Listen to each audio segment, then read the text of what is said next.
All right, now we're official. So thank you everybody for joining us tonight.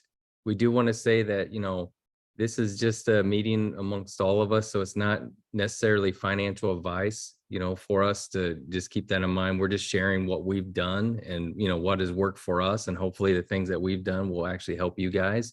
And hopefully you guys will share with us things that you guys are doing that will help us and help other people in the group. So tonight is the most favorite topic of most everybody is real estate. Everybody's been waiting for this, and this is our best topic, the most thing we're passionate about when it comes to this, because this is something that we've really grown to love. So we want to dive into getting started with real estate when it comes to building up wealth and increasing your portfolio, increasing your investing journey, just all those things.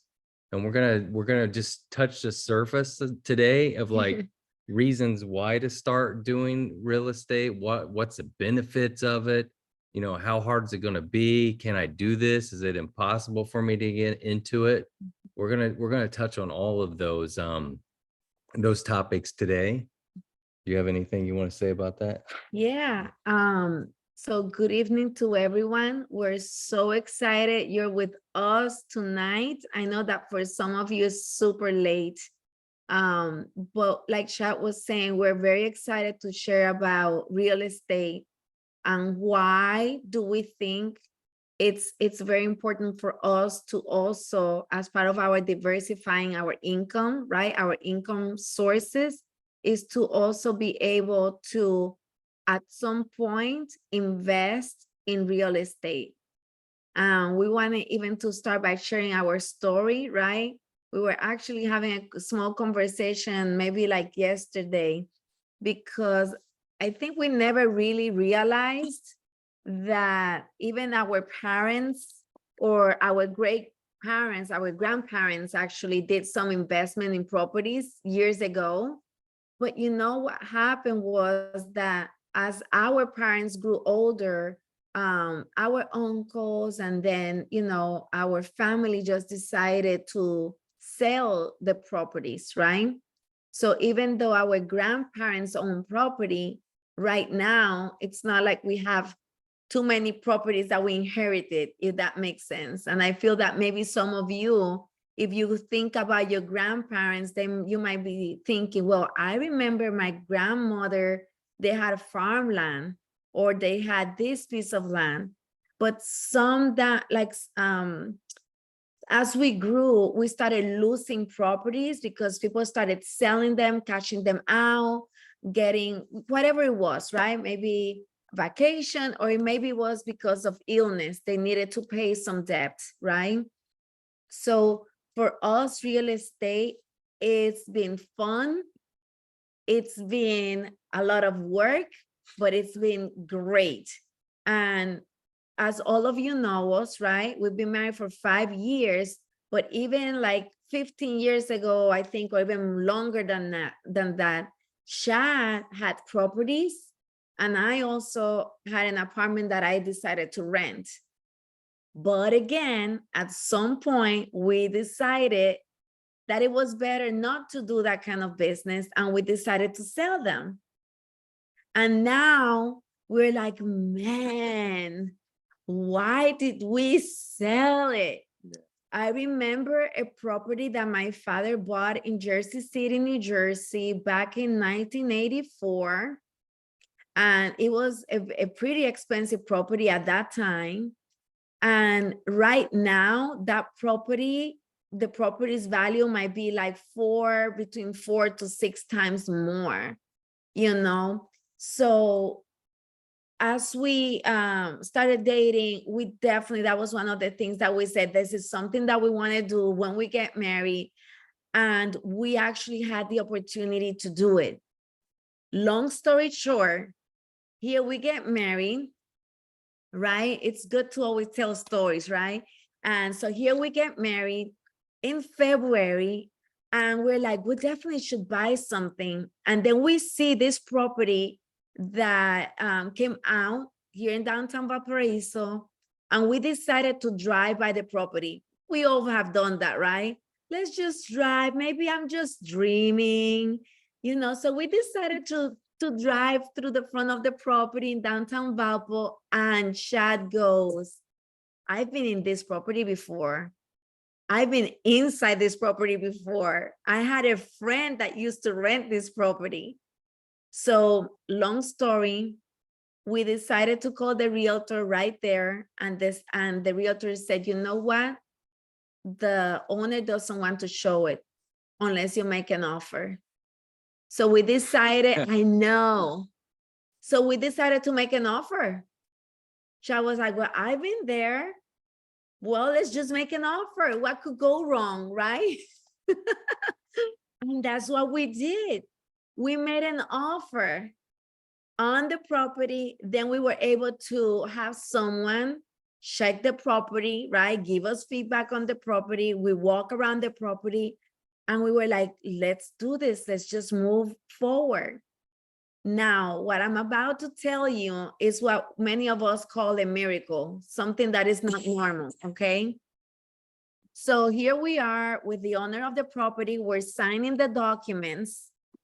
And if you have a property, you know that when you buy one, it might be like 20, if not 100 papers that you have to sign, right? So here we're signing all the documents, and the realtors and the bank person, they left the room and left us by ourselves with the seller. And then the seller asked us, hey, are you guys interested in buying more properties? And we said, yes. I mean, this was like a song, okay? We go like, yes. He's like, okay, because I have a property. Would you like to see it? Yes. So he literally took a Post-it note, wrote his name, his phone number.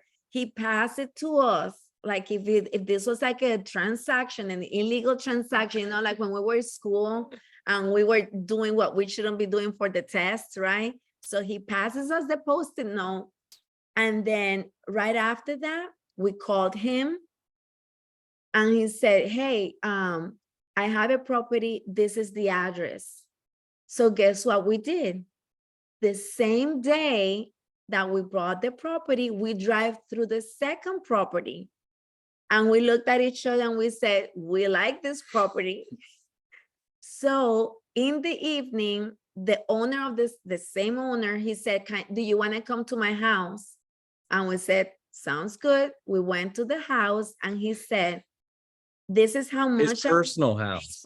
House. Like guy we never met before in person. We met his wife. Besides that day, and he invites us to his personal house that afternoon. He said, this is the house. This is how much I want to sell it. And I want to sell it in contract. Well, yeah. Right there. Well, and kind of. Yeah, he said, like, I want to sell in contract. And then he said, but this is how much I want as a deposit for the property. Why don't you call me back by tomorrow? Tomorrow was Saturday. So Shanna and I were like mind blown. Like, are we really gonna try to buy a second property? Because we didn't have any money. No, we spent all of our money on that one property. Like we had nothing left in the bank account for anything. So the income that was coming for the next 2 months, if we eat every single day at home, if we lower our food budget, if we do, I mean, we were cutting everything down. We said, this is how much we will have. And Saturday evening, we got in a call with the seller and we said, well, this is the offer. This is how much we can give you, but we won't be able to give you anything until like a month after.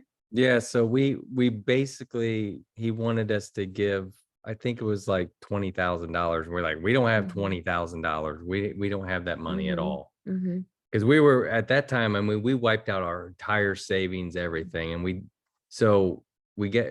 that Saturday night, we get back there. And we're like, well, how can we buy it? Well, you know how when you really want something, you're trying to figure out every way in the world to get it, but you're like, I don't know if this is really a good idea because we can't even afford it, but we really wanted it.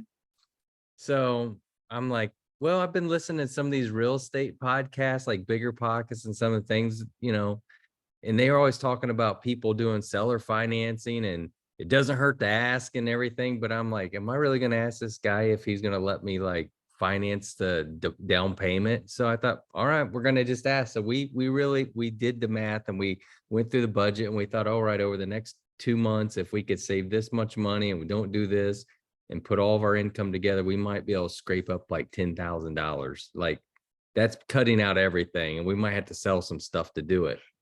So we went to him and we called him the next day and we're like, okay, we really love the property, but we don't have the 20,000. I mean, and we're like, we just bought the place from you. We have no money left. And he's like, I understand.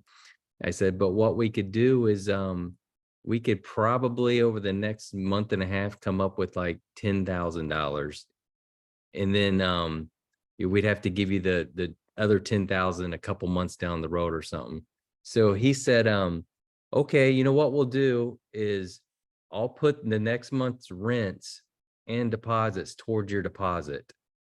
So he literally let us take the income from that property, put it towards the deposit to show onto the bank. So we had all the money that we needed to go to the bank at the end. Oh, we bought the year, we the bought house the next we bought year. we bought the property. This was like in May, right? This was May. May or June. So June's deposits and July's deposits we used towards our rents. We used towards the down payment. And then in July, and then in January, we went and refinanced the property, right? So we did a contract. Yeah. So for example, that means that the seller is the one that is financing the property and it was a higher interest than the bank. But he was very clear, I don't want to sell it right now because I'm going to have to pay more taxes, right? Because I sold 2 houses in the same year. So therefore, I would like for you to buy it in the following year. So what we did was that we kept paying him until December. In the month of November, we talked to our bank and we said, this is the house that we want to buy. And then we processed all the documentations. And when January came, we were able to then pay him and do a finance the property through a bank and then pay him. But basically we bought 2 properties in 24 hours. In 24 hours. Now, these were not properties that were beautiful. They were not properties that you would say, oh, this is so pretty. They were properties that were pretty. They needed a lot of love. But love. needed a lot of love to be prettier.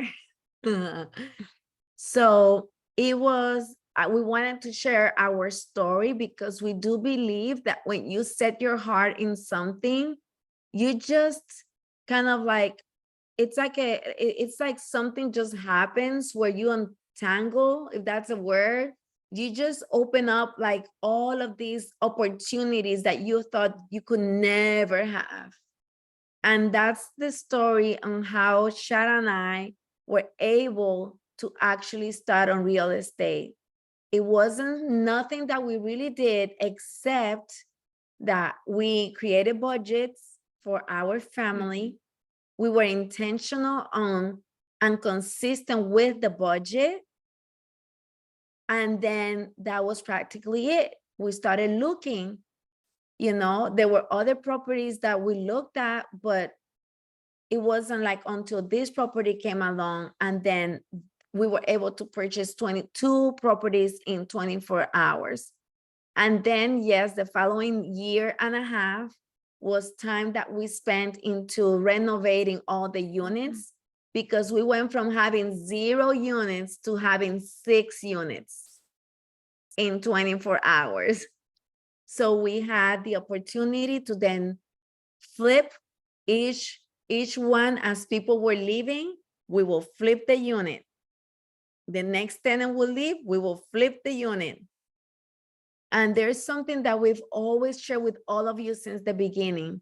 We believe that each one of you have multiple skill set. If you're a teacher, that's amazing, but we know that you're not just a teacher, that you have many other amazing skill set. And we believe that when you put those skill set together, if you're married, or maybe you have friends, so it might be your parents or your siblings, when you combine those skill set, you'll be able to see that nothing is really impossible, and that your skill set would allow you to do so many things, right? Even partner with people. I had a friend and they told us, well, you know what? We have an issue, and that's that we're not really good at managing money. We're just not good at administration. We know we've done it, but we're not so good. And that's awesome that we can acknowledge also the things that we feel we can do. But everyone on this call, we 200%, we believe that everyone on this call can at some point purchase a property, and not just a property for yourself, but even properties as an investment, where you will be able to provide a house to someone that can buy one at that point. And that's one of the ways we see it. More than building wealth, is actually about being generous as well, because we're providing a healthy place, a cute place, because we're trying to make them all look cute at an affordable way, at an affordable price, right? It's not that we're charging a whole bunch of money because we just want to do it, right? We're charging an affordable rent, but making sure that the places are not falling apart. Because that is something that we saw, and it was that many landlords will allow their properties just to, I don't know what's the word. Become slumlords. They really Yeah. become dumps. And landlords, not all landlords, but some are, they just start getting that rent check every month. They don't want to maintain anything. And you hear these stories, you have friends, or maybe you were one of those people where you had a landlord at some point that just let the place go. You would call them, they wouldn't return, they wouldn't fix anything. It was just, but what happens is when you make a certain income, you get stuck where you're at, and it's not that easy just to, get another down payment, break your lease, go find another property. So people get stuck and they just have to deal with it, and it's not right. So that's one of the reasons why when we do one of our properties, we try to make it nice, and we're attentive to the tenants, because we want it to like how we want to be treated if it was us. And it's turned out really good for us doing it that way. The tenants appreciate it, and for you guys, it's the same thing. I'm sure, you guys, I know all of you guys. So you have the same kind of heart. You're gonna make them nice. But one thing we want to go over, just review real quick. So why rental properties? Why what's the importance of this part of diversifying your investment portfolio? Can you do it with stocks and get dividends and not have to worry about rentals and not clean toilets? Because what's everybody always think about? I don't want a rental property because I don't want to go clean a toilet out at 2 o'clock in the morning because somebody blew it up. That's literally every story that you hear from everybody is and I've literally done it. So a couple so toilets. I will pre-warn you that it'll probably happen to you at some point in your life. It doesn't happen every week. It doesn't happen every month. I've had it happen maybe once or twice, and twice at least, that I've had to go fix a toilet, and it's usually not, I'm not usually cleaning poop all over the place either. It's usually it gets loose or something, but that's the only thing everybody thinks about is a toilet. Okay, talking about owning realty, we need to talk about poop. It will happen. All right, we have some stories, but we won't get into those tonight. But back to what I was saying, why real estate? So there's potential for long-term appreciation in real estate, which you guys know that the values tend to increase over time, like what Deanna is saying about her dad's properties. About a lot of us people that have houses now or property over the last 2 years of it has increased a lot. So that's Mhm. that's the one reason. It's a tangible asset that increases in value. Just like we talked last week about gold, it increases in value. Number two is it provides steady cash flow. And that, why is that important? Well, that's a second job for you guys. It actually is it's a cash producing instrument for you that once you get it going and you maintain it, it will continue to produce cash flow for years to come. And with enough units, it could replace like your current income or give you, additional income to do other things you want to do. That's a second big benefit of real estate. The third benefit of real estate is one of my favorite ones, is the tax benefits. So tax benefits in real estate are huge. And it's In the United States. in the United States, I mean, it's huge because it allows you to, depending on what income bracket you're in, when you have like just one property or something, but it actually allows you to offset some of your W-2 income that you make, the tax liabilities. Mhm. So therefore, it is possible that you could have a job that you're making a certain amount on your W-2, and you could have a rental property, and you might have a loss with a rental property, not because you didn't get paid rent or anything, but because you have depreciation expenses and just natural expenses, taxes and everything that could put you to a place where you actually get all of your money back from your federal tax return. You know, when you get that big tax return, you see how much you paid out to the IRS every year, and you're like, man, if I could get all this back, this would be an incredible year. Well, with real estate, that is actually possible. It happens, and it's not hard to do. It's just planning. But you can't do that with any other vehicle besides maybe like owning like oil wells and things like that. So that's a tax benefit that you have to take into consideration, because just, I mean, the money that you would get back just from the tax benefit alone, you could add that on top of what you would have collected in rent from that particular property. So that's like additional income you would not have. So that's another huge benefit of real estate, and why we're always encouraging everybody at least get a property so you take advantage of that to offset your income. The next thing is it diversifies your investment portfolio. Real estate's a tangible asset. It's something you could feel. It's something that's there. If the banks crash tomorrow, and we're seeing it already, you guys watching the news, the banks are crashing. There's a chance that we could go tomorrow and not be able to pull our money out of the bank. There's a real possibility. It happened like 2 weeks ago to Silverbank, or SVB Bank in California. People went there, they couldn't take their money out. So that could happen to all of us.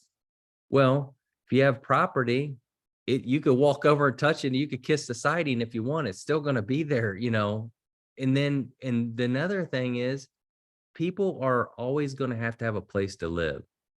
Now there's chances that you're going to get tenants that don't pay you, or and you're going to have to evict them. It's always a possibility.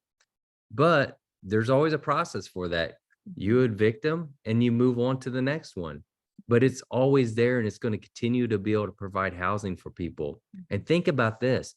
I mean, we're seeing right now, like all the tech jobs that are coming out and the work from home places. And now there's McDonald's now that are going to 100% automated places where there's jobs that are going to be gone out. They're just going to be taken out of the economy because, for one, there's a lack of workforce or people that are wanting to work. So businesses are trying to find ways to eliminate employees and eliminate costs.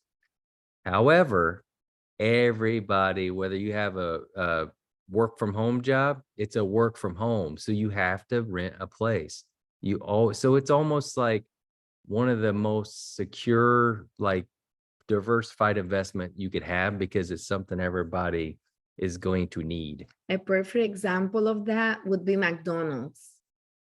One of their biggest assets, not even what their restaurants make, is the properties that they have. If you see a McDonald's, everywhere there's a McDonald's, they buy the best land ever. It might be corners, they're prime real estate. So when you look at the balance sheet or the assets of McDonald's, it's not really the cash flow, the retained earnings, the profit that the restaurants are making, but it's sitting on all the pieces of land that they own throughout the entire world.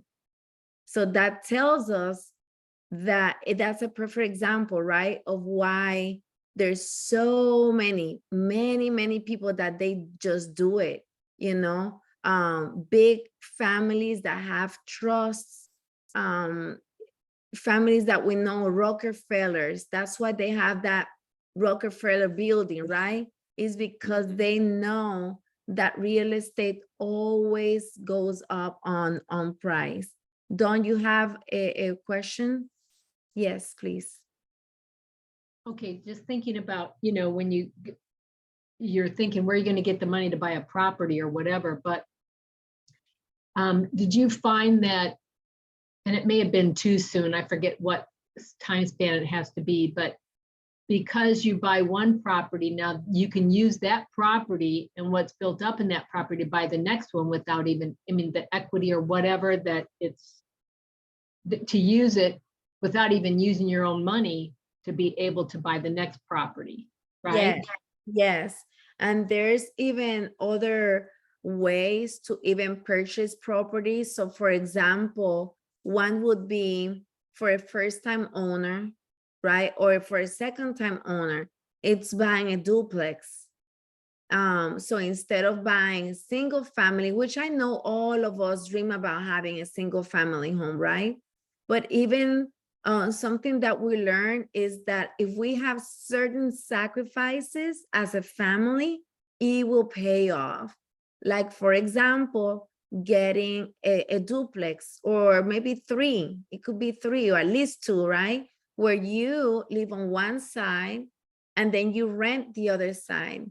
Maybe the rent might not pay 100% of the mortgage, but that automatically alleviates what you're making. Plus, instead of paying a 25% upfront, that's here in the United States, they, for an investment property, banks ask a 25% of the property, right?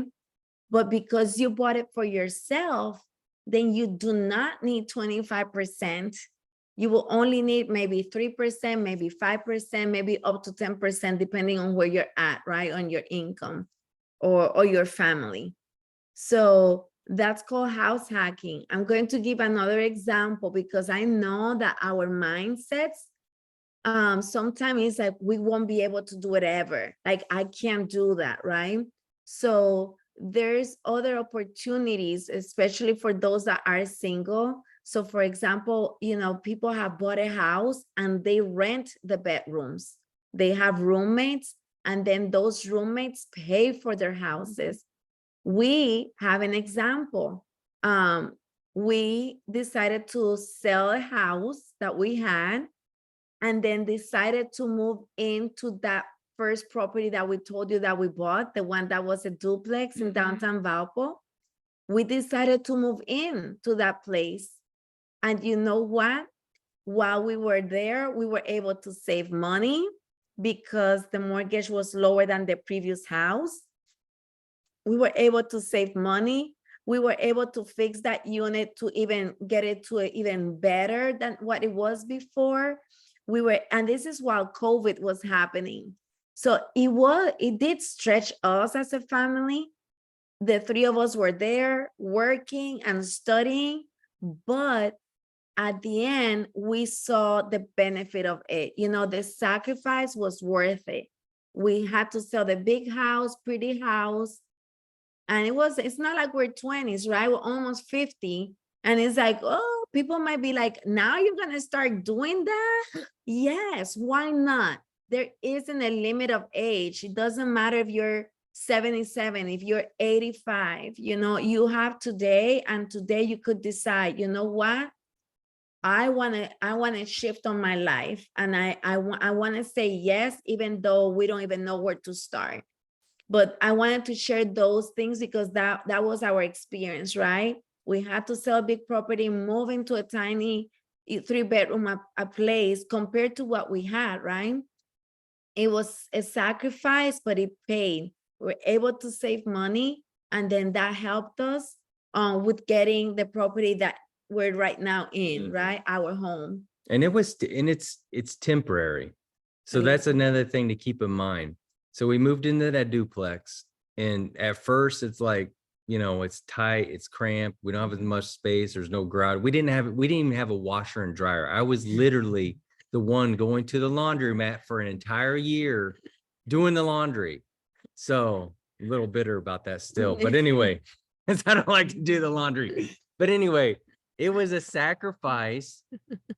But He folded the clothes too. yeah, I'm at the laundromat watching Netflix, folding clothes, like I don't know when I went, like Sunday nights or something like that, Monday nights. But anyway, and I did that. We did that for a year, but I'm going to tell you what, having an entire year where we almost paid no rent. I mean, the unit, just quick numbers, the unit downstairs paid like $700 a month, and the rent on the mortgage was $800 a month on that place. So we're paying literally $100 a month to live in this place, Electricity. plus electricity. So think about it. It's like going back home and moving in with your parents. That's It's a good really one. kind of how it is. And so your mind starts to change the way you see things when it comes to work and can I afford this? It takes off a level of like stress and fear if something goes wrong at work. What am I going to do? How are we going to live? What if they kick us out of our place, or I can't pay my mortgage? It really reduces stress a lot.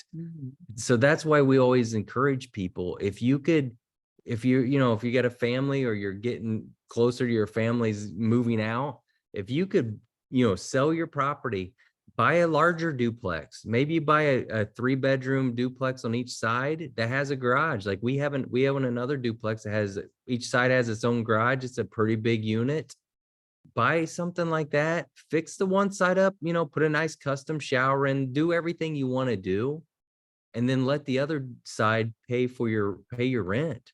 And maybe you're saying, well, I don't know how to fix anything. I barely put a light bulb, right? But you know what? That's why we have this group, is to support each other. Like this, that's exactly the intention of this group. We know that we grew up with a lot of fears, fear to buy gold or silver, fear of the unknown, right? Fear of what am I going to do if I have more money, except that a lot of people want to have a lot of money easy, right? They want to go to lottery and get it that way. But it is all worth it, and we have your back, we can share what we've done. It's not always that you have to fix things. For example, there's companies out there that you pay them a monthly fee for each unit, and then they will fix anything, plumbing, electricity, whatever it is. So for example, if you're the one that says, I don't know how to do anything, then when you're looking at the data before you purchase a property, we will take that into consideration, right? If you're a person that would say, I don't want to show the property to anyone, well, guess what? There's companies that they do that for you. They would show the property, they will sign the leases, and guess what? It might be a little bit less money on your pocket, but this is a property that you're not going to buy and sell in a year. You might keep this property for 100 years. This might be a property that your children will keep and your grandchildren will keep, and it will continue producing income for years to come. And I can attest to that because my great-grandmother, her name was, we call her Mama Tita. She was widowed when she was 30, and she sold my great-grandfather's business, bought more land, and up to this day, my cousin is enjoying one of the properties that is sitting on the land that she bought. And I mean, she was born like in 1900s. I don't remember when Mama Tita was born. But that's how much 120 something years later, her great grandkid is enjoying the land that she purchased, right? So imagine seeing your legacy 100 years from now. They will enjoy your investment of today's investment. Yeah. So, I mean, there's so much potential in Chrissy, you have a, She's oh, you're clapping. Okay. I like happy. I just saw the hands. I'm like, wait, hang on. All right. So, but there is so much potential with property. Now, some things to go back to address, because this is what everybody always thinks. Well, Yeah. I don't have enough money to get a property. It's going to take me so long to save. And the price of properties right now are so expensive, interest rates so high. Mhm. So everything comes down to the numbers. Okay. There's always going to be interest rates. There's always going to be pricing. There's always going to be inflation. Price is going to go up. But if the numbers work, the interest rate and the cost of it doesn't matter. It could be $1 million property, but if it makes you $1.5 million, what's a million? It doesn't matter. It's all, it comes down to the numbers. And there's always ways around the deposit and not being all start, because the hardest thing to do is actually getting started. Because everybody, people talk, I want to do properties, but it's like, I don't know how to start. I don't know how to get the money. Deanna touched on it earlier. Hey, you could partner with your family. We got some friends that are going in with like their brothers and sister and their parents. They're buying a Airbnb property. Mhm. So they're all got together. They all decide how much money they're going to put in, what their responsibilities are going to be. They're pooling their funds together, and they're going to buy their first property that way. So that's one way you could get started. You don't have to wait just until you save up enough. If you're in a position where you could sell your property, and we're not saying you need to go sell your house and buy real estate. These are just ideas. If you're in a position where you could sell your property and purchase a duplex or a fourplex and live in one side, you only have to do this for like 18 months, and you could turn around and do it again. At least in United In the States, United right? States. In United States. So And with that too, right? So you want to purchase a property again. Just think about, hold on, if I have one right now, right? And I can come up with a 25%, but instead of having that mindset of I can't, just start. And this is one simple step: create a plan. And by that, we mean, look at your finances, look at the wealth, the income, your current income, look at your expenses, and create a wealth plan, a spending plan. Okay, this is our income. We're going to look at our expenses. If we really cut because you're going to be focused on getting a property, right? So what are the expenses? How can we cut them to the minimum? And how much can we start saving? That's a thing all of us can start doing tonight. We can make a decision. I'm going to make a decision that I'm going to look at my finances with my husband, or if you're single, I know it's not easy because I was there, right? I was single one time, and to look at my money by myself, and I'm an accountant, and I still was like, right? Look at the bills. Yes, just take some time, look at your income, look at your expenses. What are things we can cut down? Every penny counts. That's how it used to be, right? Now pennies don't count anymore. But 20 years ago, people would say every penny counts. Now every dollar or maybe $5 counts, right? So start with that. Don't wait until a week from now. Start like tonight. Have that conversation tomorrow. Create a personal budget and get your finances in order, and start saving.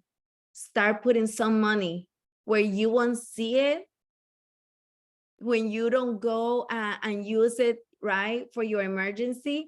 Just start putting money there. That's how we can all start tonight. After you start saving and you know how much income your family is making, then you can be like, okay, what can I afford? What kind of property can I afford? How much, right? It's not even if it's 2 or 3. How much can I afford? And it would look different for everyone on this call. And we're not gonna compare each other, because if not, we'll get frustrated, right? So don't compare yourself to anyone. How much can you afford?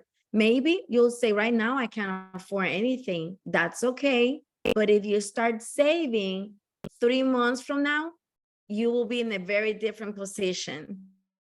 In a year from now, you'll be in a complete different position. Yeah. We've had these conversations with people, and in a year, they're ready to buy like a house that they never thought that they could buy. And they have no debt. Their only debt might be a vehicle and the property that they're going to purchase. But if it's your first property, we want to make it intentional. That if it's the first property that you're buying, we want it to be a place where it could be at least a duplex, because then that's how you could do house hacking. It's called house hacking, okay? Where you can use the renters or your tenant towards the mortgage of the property, right?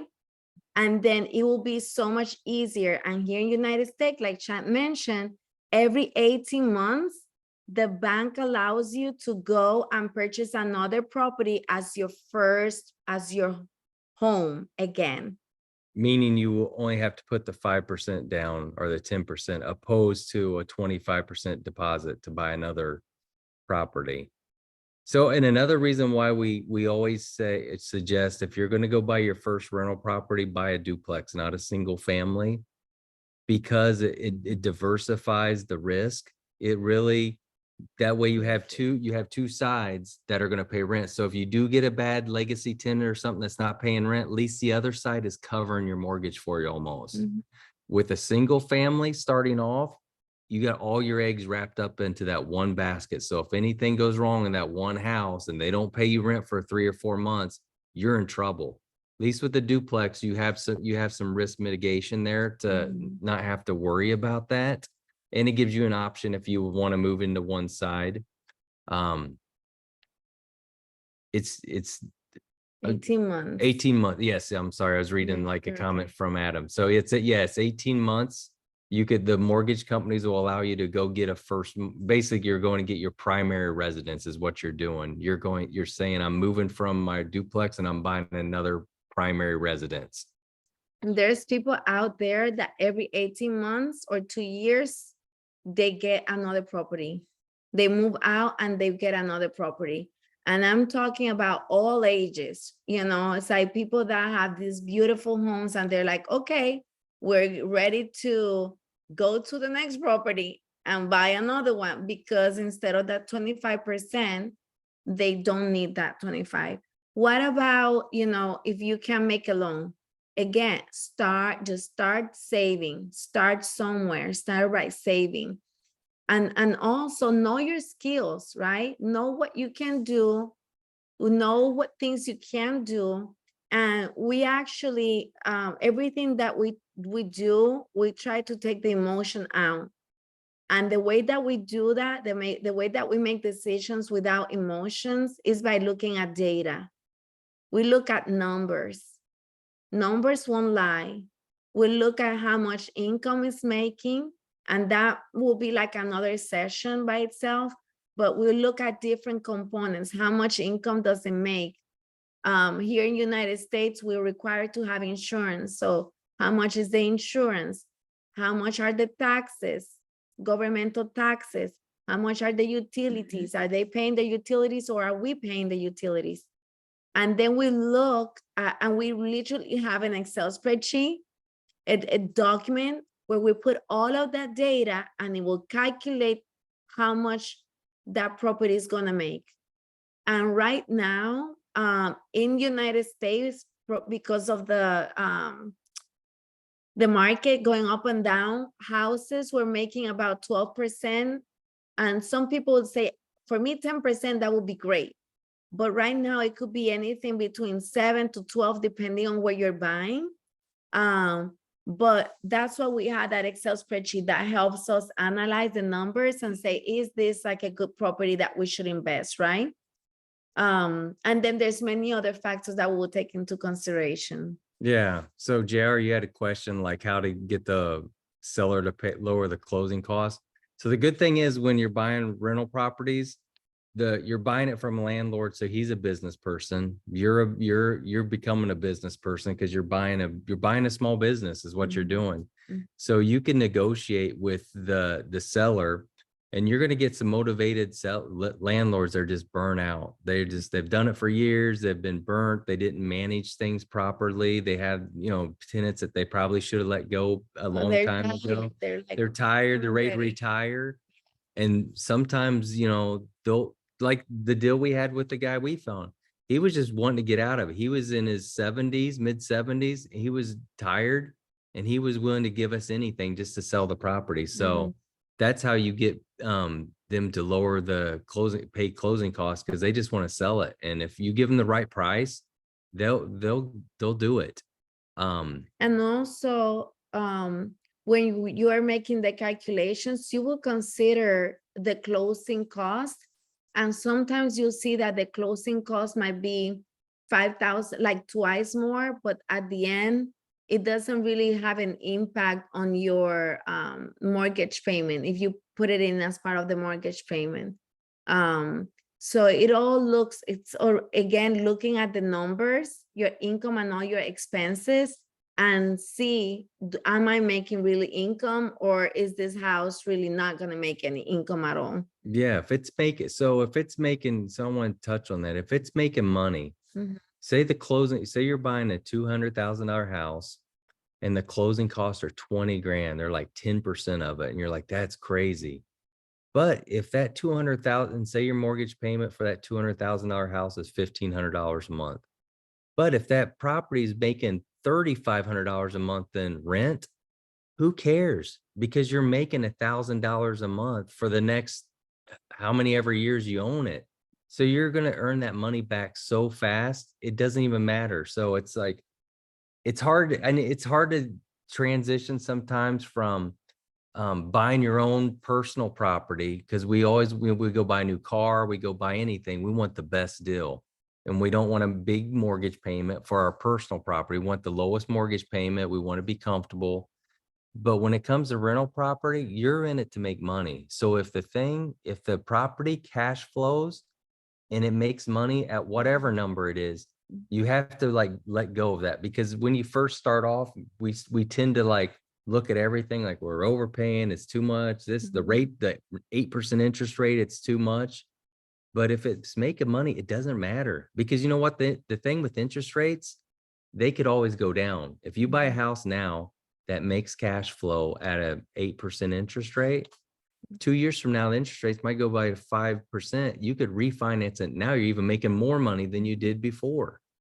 So that's one thing to keep in mind. And we did mention, we do have like an Excel spreadsheet, so that might be like even another conversation, because there's a lot of different things that goes into analyzing the profit that property is going to give you.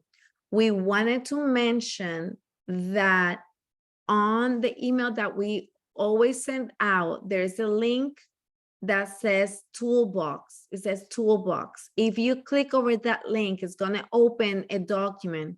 And on that document, there's a section for real estate. So we've placed there different podcasts that we listen to. One of the ones that we follow the most, it's called A Bigger Pocket. Okay, A Bigger Pocket. And it's part of that document. And they have Excel spreadsheets. They have many, many podcasts. I mean, like hundreds of them. And all of them are amazing to listen to, because again, it helps you kind of like change our mindset. They talk about their experiences. So this is like a website that we used, and we really recommend it as well. So yeah, so I was going to answer a couple questions real quick here. So first one is lenders. So on that website, and this will answer Michelle's question too. So there's so many different lenders that do different kind of lending. There's the traditional FHA that we're all used to, where you come with your 3% down, and like what you were saying, asking Michelle about closing costs, you got to have your closing costs plus your 3%. But there's other lenders that do commercial loans on real estate properties that might not require that at all. They're like, give us, the 10%. This is what we want to bring to the closing table. So that's another way. There's other options to look at it. But on that Bigger Pockets website, when you go there, there's a list of all kinds of different lenders there. The other thing about LLC, you could form an LLC, but the reality is with the rental properties is you have to think about it. You're buying it in your name, right? So you're still responsible for it. So you have to like look at the, get with like an attorney or somebody like that and have them Yes. put it into the proper trust LLC, however that's best for you guys to Yeah. do it that way. So the property, when they do a credit check here in United States, they do a credit check, right? But they're going to do a credit check on you, not the LLC, because the LLC doesn't exist yet, right? The LLC might exist, but not the property. So for that, definitely you need to have some support, right? We don't recommend to do this by yourself, but basically, you get the property with your credit, and then the property will be transferred to an LLC or to a trust. Obviously, a trust is more expensive, but that is the best route to put the house on a trust. So then each house will be its own trust or its own LLC. But that's when, things get, it starts getting a little more complicated, but that's a great question, Adam. Always like seeking like legal advice as well to make that LLC, how to make the transfer, like put the title to that LLC name. And then Michelle was asking, but don't you have to have the closing costs up front at the closing table, or can it be financing to the mortgage? And I think that's the one that you were answering. So Yeah. both. You could do both way. And there's seller financing that they might not require you to put anything down, or they might just say, I want 5% down. So there are no closing costs. And seller financing, That's what we when did. It's the one that finances the property.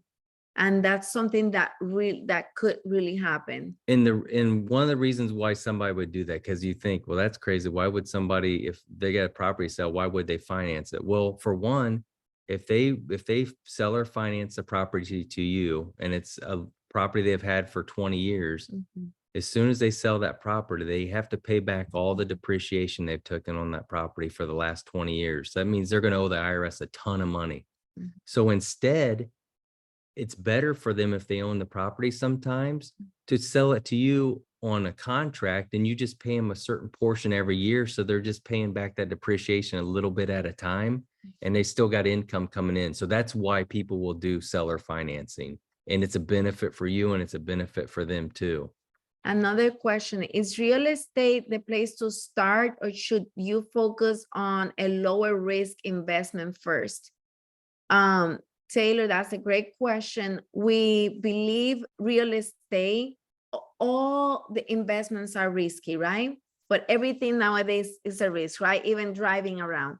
So property, if you buy it, you live in the property. No, it's not risky. You're living in the property. The bank looks at your risk. So if you're not purchasing the property in cash, they are going to look at the risk, and they're saying, you know what, we believe that this is a good property and that you can pay it.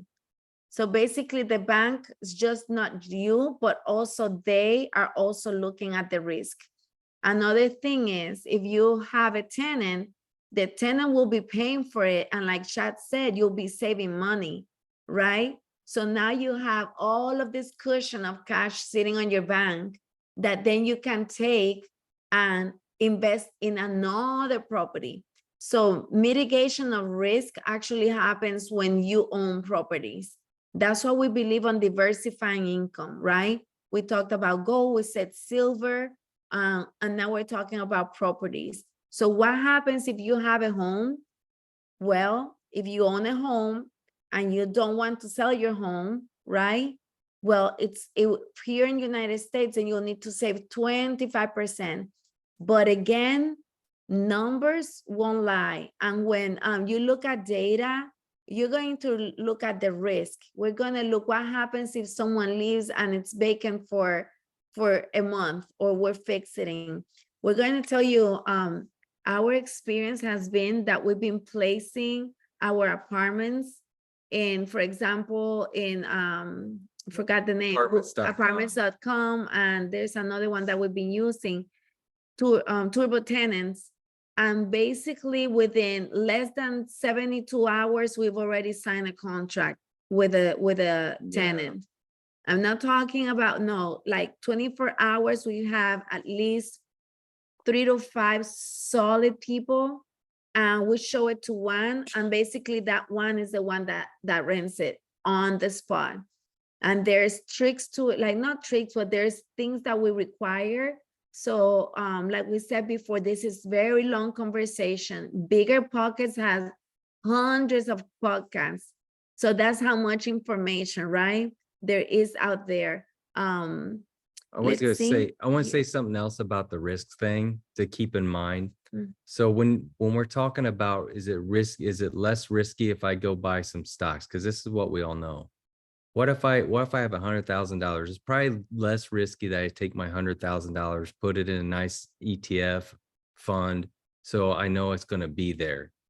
But the reality is that ETF fund could go belly up or crash, or it could collapse, and you could lose your whole $100,000. Now, say you found a $100,000 house and you said, okay, I'm going to go buy that $100,000 house with my 5% down. So I'm going to put my $5,000 into this $100,000 investment. Now your risk is $5,000, not $100,000. The bank has the risk in the investment at this point. Now, obviously, I'm going to say that one caveat: you have to have your budgeting and finance in place to, when you start using this type of debt, you have to be good with budgeting and financing. So that's why we always say, get that straight. But it is another mitigation of risk, because the bank has the risk. It seems crazy. Yeah, it's going to hurt your credit, but would you rather have bad credit or still have $95,000 in your bank account? So it's a way to think about it differently. And then the dollar, when it's sitting on your bank account, it has less value every day, but your property continue increasing, right? This was part of our appreciation conversation. And then we do long-term and short-term. Both are risky, right? But what we believe is that if we have a property that is a duplex, to try to do both long-term and short-term. For both, it requires different skill set, right? Because one is a contract and you leave it there for 12 months, and then you next year, Airbnb or short term, this is a work, right? You're gonna have people staying at your place maybe every week. However, one will give more cash flow. The short term will leave more cash flow than the long term. But if you see it as work, it's like, do I rather work 9 to 5, 5 days in a week for someone, or do I rather, host someone or have a company? You can pay a company that will do that for you, because there's companies out there that they do the hosting. So that's gonna be part of another conversation too, like short term and long term. We know that we've had you on this call for like an hour. We're excited. Everyone is like asking questions and we love it. This is great. We are going to, again, share a link with everyone for the recording of this call. On the email that we sent, go to that toolbox, look for Bigger Pockets. These people are amazing. I would start with even the episode number 1. Go through their website, click on their links, see all the different information that they provide, because they're really like experts on the matter. And we have other links as well there. Thank you so much for your time. We appreciate everyone on this call, and we know that you can do it. Yeah. Does anybody have any other questions or any comments? I got a quick comment. Yeah. That toolbox is super helpful. And I was on a couple different YouTube videos that was from that toolbox, even with the gold and silver last week. So I don't make enough money to do that gold yet, but I was able to get some silver, and I sent a text to Chad so he knew. Yeah. It's awesome. I love it, Adam. It's awesome. That's awesome. Thank you for sharing your story. Very exciting. No problem. Thank you guys for investing in us. Oh, it's our pleasure. Our pleasure. Yeah, we love it. Chad, I was just gonna say, just appreciate you guys and what you're sharing. My son is actually on this call, and he just bought his first duplex. So All right. we got some information, and my daughter was on earlier. She had to leave, and she just bought her first condo that she's living in and renting out one of the rooms. But her goal is to get another place. So. And the questions I posted in the chat are actually questions she sent to me to ask you because she had to leave. So That's awesome. No, I love it because once it gets in your blood, you get one, you're gonna want another one and another one, because you're gonna start seeing the power of it, how it like produces income. It literally becomes like a silent income producer for you. And even that they bought their property, we can even share. I know a Bigger Pockets already have Excel spreadsheets to calculate the income of a property, but we can also share the Excel spreadsheet that we use so that they can rerun their numbers, look at their data again. With the Excel spreadsheet, we'll give you like a return on investment, how much cash flow are you making on a percentage. So it's pretty cool when you start seeing the numbers. And we're gonna share with you guys how to select tenants, what tools we use to get tenants and everything, because that's been the key. Once we got that right, it like took a lot of like stress off of us. So at first we just got the first person we get because we want to get it rented because we're afraid we won't be able to make the payment. But once you start doing the tenant screening properly, it literally takes 90% of the problems away. And the stress. well, I have 4 kids, and so my plan is to live off of all of their success. All right. Mitchell, keep going. I see your Wait, son. don't right now. You got this, Mitchell. How So much Mitchell do got the you, duplex. I was gonna say Mitchell got the duplex, so you're gonna move in one side. He's gonna pay the mortgage. You're just gonna live well, there. he invited us to move in with him, so. But anyway, how much do you charge for personal consultation, one-on-ones? We already charge, but We don't charge. don't We charge. Well, you're so generous. Just send us an email. We'll meet with you guys. All right, we'll make you dinner. I'll take dinner. Thank you guys so Thank much. you guys, it was great.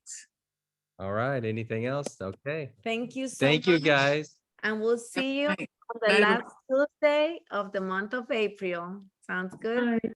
Take care. Thank you, Bye, everyone. guys. Thank you.